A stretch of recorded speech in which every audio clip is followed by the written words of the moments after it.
Hi everyone, I'm gonna talk to you about tarot. And although many of you know what tarot is, for those of you who don't know, tarot are those cards that are said to predict your future. And many skeptical people about tarot, they say that they don't believe in it because they don't believe in magic or something like this. But the thing is that tarot isn't magic, and I'm gonna explain to you what tarot is and how it works. But first, I'm gonna talk about its origin.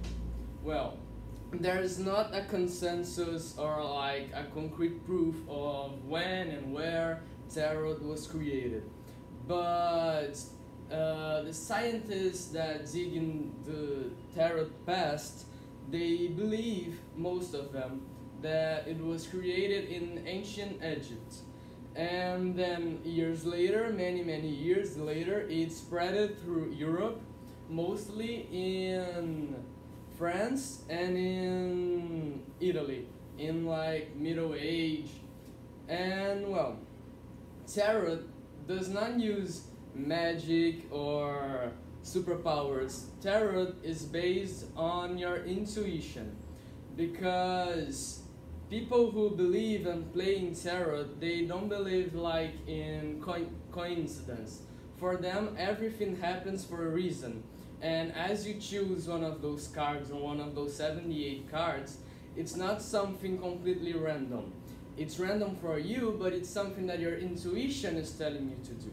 Your intuition, just as your intuition tells you to choose something instead of other thing, or when your intuition tells you that something is wrong, it's your intuition telling you to choose that card. And those cards that appears to you in its position, they are nothing more than a mirror, because tarot gets your intuition, it gets what it's on your subconscious, and then it shows to you. It's like a mirror.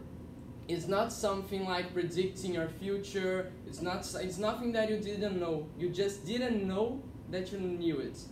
And with tarot, you can like discover things that you didn't know about yourself.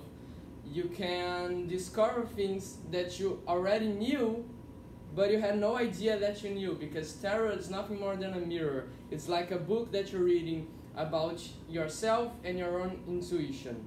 So for those of you who have never played or who doesn't believe but have never experienced tarot, I suggest that you do, that you take a shot, because you know there are 78 cards and with a lot of symbols, and each time you interpretate is different, and those cards, they tell you a story and they help you figure out what is happening in your life. So I encourage all of you to try tarot. Bye.